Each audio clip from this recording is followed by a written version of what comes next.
Morning, everyone. I think it's been a very interesting morning. We've heard from the IRDAI chairman about the future of insurance, and he set the roadmap for the day.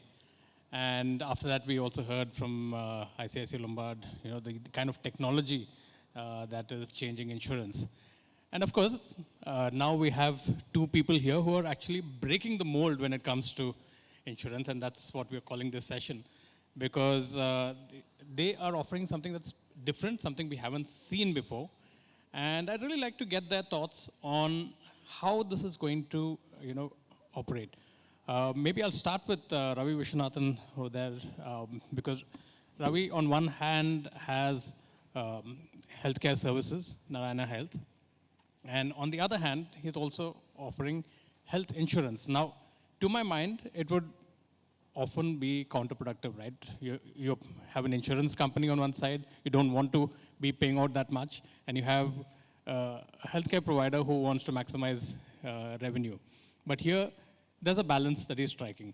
Ravi, how do you see this working out? Thanks, Roshun. Good question. Let's look at it from a slightly different perspective, right? So we talk about healthcare, but at the end of the day, mainly in India, it is not healthcare that is being offered. What's being offered is sickness care. Somebody's sick, comes into the hospital, has a surgery, leaves, never talked to again. And then you have health insurance, which is not health insurance. It is hospitalization insurance, right? And is largely transactional. You buy a policy, 7-8% may claim, the other 90% don't claim. At the end of the year, you get something for, here's my renewal check. And in the middle, you have the consumer. And what the consumer actually is looking for is he's looking for somebody that can partner with him, because the consumer wants to either get well or stay healthy. And neither the hospital nor the insurance company today are doing that. However, when you bring these two entities together, where one party is paying, the other party is providing, the conflict that you spoke about kind of goes away. Because to put it kind of a little bit crudely, if you are my customer and you are not going to be sick, the insurance company is happy. And if you do fall sick, the hospital is happy. And since we're both the same organization, at the end of the day, we are happy. What this means is that I don't have to now worry about making myself happy. I only have to worry about making the customer happy. And the customer is looking for somebody who can partner with him to get him well and stay healthy. And that is the fundamental difference in the model that we are trying to do versus the current state of affairs. Right, and so that also stabilizes your revenue, because you have a recurring revenue on the premium side from the insurance. It's yes and no, in the sense that I don't think we take the revenue for granted, right? The revenue, the renewal revenues, etc., have to be earned. And it has to be earned by making sure customers are getting the right product, they're getting the right service, they're getting it at a value that makes sense for them, right? That they're getting a product that is simple to understand, easy to use, and we are serving them and living up to our promise, which is to help them get well and stay healthy. As long as we're doing that part, I think the customer will pay us a fair price for it. But it's not something we take for granted. It's something we have to earn every day. Right, right. Vishal, if I was to come to you now, insurance for all by 2047 is a huge opportunity, right? 1.4 billion. You essentially are a fintech player, so you have the wherewithal and the means to reach out to a larger audience. But does your audience really get insurance? How are you reaching out to them as a broking service here and convincing them to take insurance? I think, good morning, everybody. We're living in very exciting times if you think about, right? India has one of the best public digital infrastructure, right? And we have a very, very forthcoming regulator who are bringing lots of exciting regulation changes. Government is also kind of creating the right kind of push and support for the industry so that basically we can thrive and kind of, reach the vision of 2047. But it is a significant cost. Insurance is a significant cost to the economy. And if it is solved well, if the resilience is created in the economy, I think insurance has a great role to play. For players like us, who has, like, say, 550 million registered users, reach and accessibility is there, right? And I think you put the right question in terms of, hey, how do you kind of address what do they need, or what is the basically way to kind of convince them to buy insurance? And I think what Chairman said in the morning, and Ravi also mentioned, uh, it has to be customer first. I think we have to start thinking about what does the customer need, and how can we kind of start creating the simplified journeys for the users where they'll be able to understand the product. Over the years, because of the complexity of the, A, legal contract, B, because of the offline distribution challenges, there have been complexities which have been introduced in the system, and I think we need to work together as an industry and figure out how can we create simple products which are understandable by people. Because awareness of insurance is increasing and it will continue to increase, and as an industry we'll continue to kind of strive for that. COVID was one of those moments where basically everybody realized that, having health insurance is critical.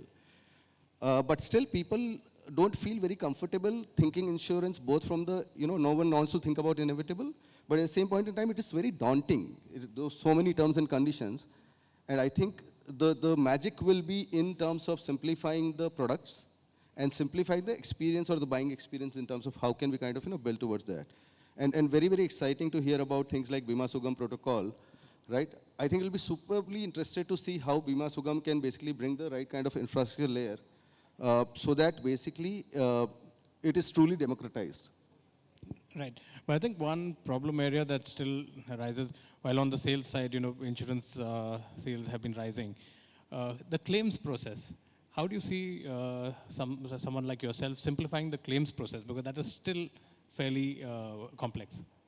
No, I think, again, technology speeds up things. And when you speed up the things in terms of, let's say, for example, while we can talk about multiple innovations which can happen right from your visual AI to be able to inspect damages and to be able to kind of find what is the right kind of claim. But even if you start with the very basics of it, in terms of what does it take to notify for the claim. Today, if you think about a customer struggles on that front itself, that what happens when there is an inevitable which happens, I'm already in stress.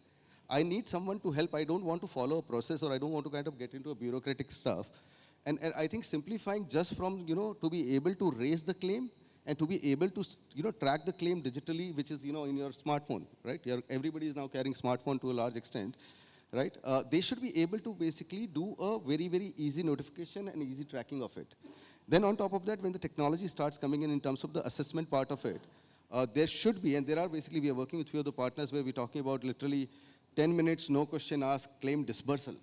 Right? So those are the, I think, innovations which will continue to happen. But as I said, the first and foremost thing is to be able to win the trust. And to be able to win the trust, we have to be far more service-oriented than what we are today. And I think things like what Ravi has mentioned, I think it has to be a service-first model rather than the product-first model. And in that particular scenario, you're not trying to sell a health or hospitalization protection, right? What you're trying to sell is a health solution which will keep you healthy. Right. Now that's where basically, entire journey will lie, and basically the trust will be won. And once you win the trust, I think lots of things will fall in place. Right. In fact, taking that question to Ravi also, given your model that you have right now, there is a huge scope for hyper-personalization of the product that you offer. And given that you have the customer's data already, right, you can track his journey from his 20s to his 60s, right? And maybe to follow up on somebody else's question, 70 and above, if there's something you could offer. Yeah.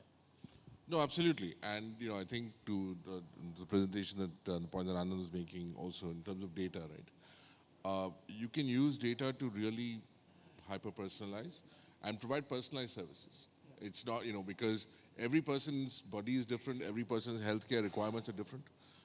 And it is, for us, it's not about hospitalization, right? For us, it's about providing comprehensive healthcare, personalized health services, and seamless health insurance in one package. And effectively, I'm successful if, look at it this way, right? Every insurance company says that our job is to pay claims. Our job actually is different. Our job is to keep you out of hospital. It's a different perspective altogether. right? But having said that, how do we do that? We do that with data. We do that with our healthcare knowledge, and putting those two things together to create the right nudges, to create the right journeys. Very simple things, right? One of the biggest problems, for example, if somebody is diabetic or hypertensive, is they don't take medicine, right? Or, first of all, they don't go for the health checkup, so they don't know that they have the condition. They find out they have the condition, they start taking medicines. 5 months later, 6 months later, I'm feeling okay, stop taking the medicine, don't go for the health checkup again. Conditions deteriorating, they don't even know about it. They end up in hospital. Today, the insurance company will pay a claim. How do I make sure that the person keeps taking the medicine, he keeps coming for his health checkup, I keep titrating the medicine, so that he is healthy, doesn't have a claim, everybody's happy. And you can vary the claims, I mean the premium amount also if for customers who don't comply. Come again, sorry. Can you vary the premium amount then, because you have the data, you know that someone has not complied, and the next year his premium goes up, like it in motor insurance that happens, right? Right, no. So, there are, within what's allowed within the regulations, today the regulation really only allows you to reward customers for good health. It doesn't really allow you to Penalize. change premiums based on deterioration in health. And I think that that's also a little bit fair because, that used to be available in the past, and there is kind of some scope for abuse there. But I think that, as an insurance company, you have to take a long-term view about a person's health. And over time, people's health, the morbidity rates do increase. Premium rates will go up. But I don't think that it makes a lot of sense to change people's premiums on an individual level based on a deterioration of their health, because that kind of defeats the purpose of insurance in the first place, right? I think a better way is to reward people for taking care of their health rather than punishing people for not taking care of their health. Because at the end of the day, not everything about your health is in your control. There are genetic factors, there are environmental factors, there's bad luck, somebody could have an accident, all kinds of reasons why a claim can happen, right? So you don't want to punish people for having bad health. What you want to do is partner with them and do everything you can to help them get well and stay healthy. Right. Vishal, coming back to you, I mean, earlier Anant mentioned about, in motor insurance is the time to change the game, and you guys are working on that. Like in the US model where the individual is insured rather than the asset. Given that you have so much of data now available, both in terms of your customer and his usage patterns and everything, financial data, as well as from the car now because of telematics, you have data on his driving patterns and whether he's made claims, is he speeding, plus, of course, again, back to the customer, age, etc. Is it time now to offer a product like that? Is it possible in the current scenario? No, I think it's pretty much possible, right? If you think about hyper-personalization, both in terms of the product offering, that what is the specific type of product one needs, and what is the right pricing for that individual is super important, right? If you think about, all of us know that, women drivers are very safe drivers, right? And if you think about why should they be paying the same price or same premium than the male drivers who are riskier drivers, right? So I'm just giving you one data point, right? If similar to that, if you think about someone who's driving only in the city, not on highways, the risks are much lower. Similar to that, if you think about somebody who has a lifestyle of a decent side of this thing, where basically that individual is very bothered about the safety, right? Will definitely be taking care of the car much better, or the asset much better. So why should we basically treat all of them as a separate, at a similar benchmark? I think as and when we can try to figure out these distinction parameters, right? Of course, it will be still some bit of cohort, because end of the day, it is a game of probability, and basically you are kind of trying to find the right way to kind of protect. But at the same point in time, it can go very, very personalized to those specific cohorts, and you'll be able to price the risk. See, end of the day, if you think about today, because we are not able to do that, what is happening is there's lots of risk being denied, right? And insurance is all about underwriting the risk. If you can underwrite the risk at the right price, everybody should be able to get the product what they need. And it's as simple as that.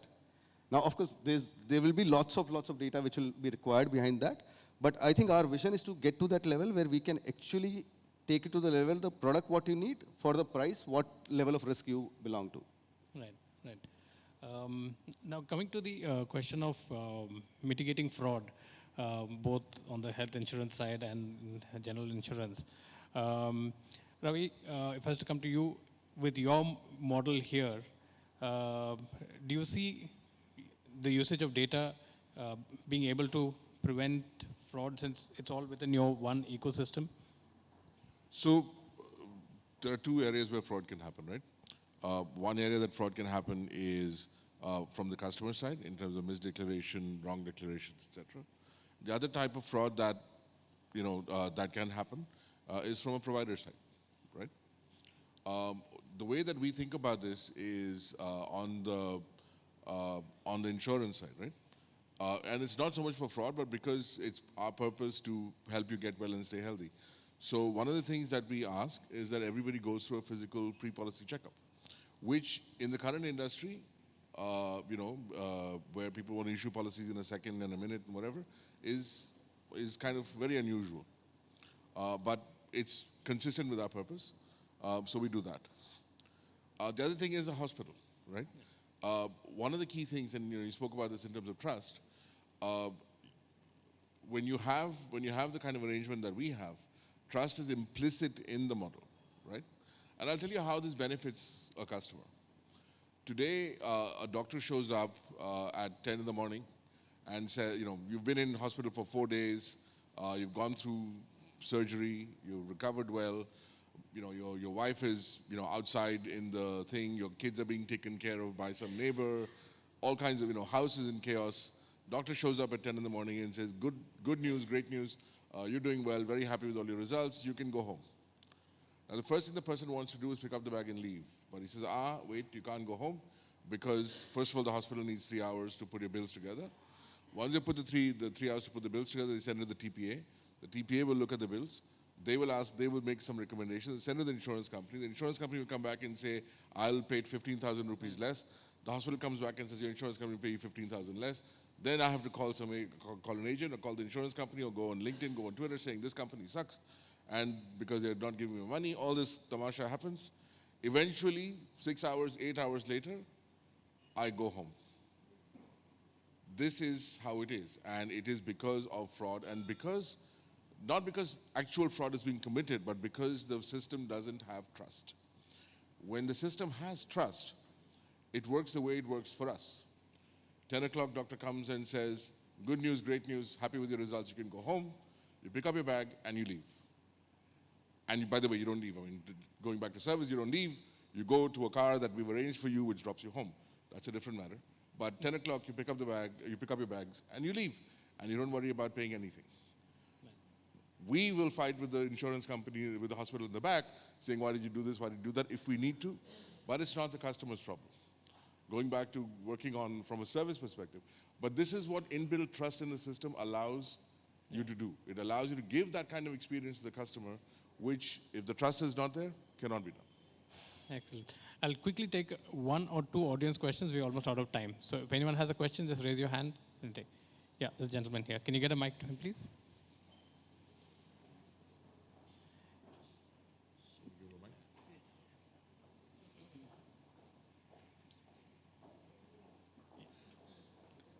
Yeah, quick. Just introduce yourself and we'll take the question.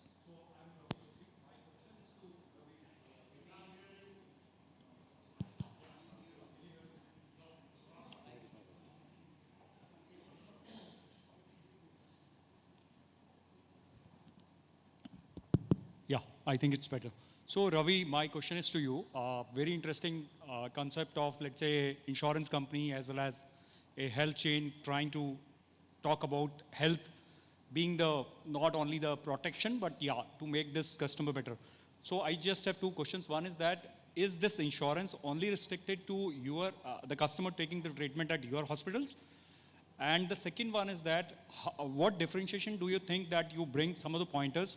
Because we have seen the similar arrangement, not exactly the same, but Max started, like Max has a hospital chain and they started the insurance company. So how are you going to differentiate your offering? So these two things I just want to, your views. So I think, in order to provide the experience that we need to provide, we expect that we will always be a narrow network. Okay, so I don't think we'll ever have 14,000 hospitals on our network or whatever. It'll always be a narrow network. To start with, it's our hospitals across the country, and there are four situations where you can go anywhere you want.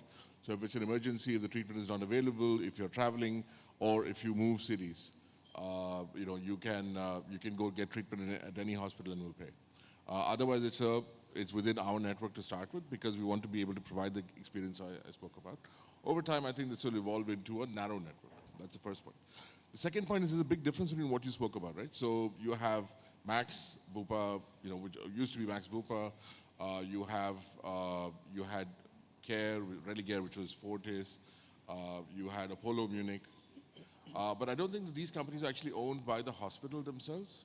It was owned by some kind of a group kind of structure. And I worked at Apollo Munich for quite a while. The level of integration is very different when the company is owned by the hospital versus when it's part of the group. Okay, I think we're out of time. We can take that question offline because we're running a little behind time right now. We can take that question offline. With that, I think I'd like to thank both Ravi and Vishal for this very insightful session. Thank you so much.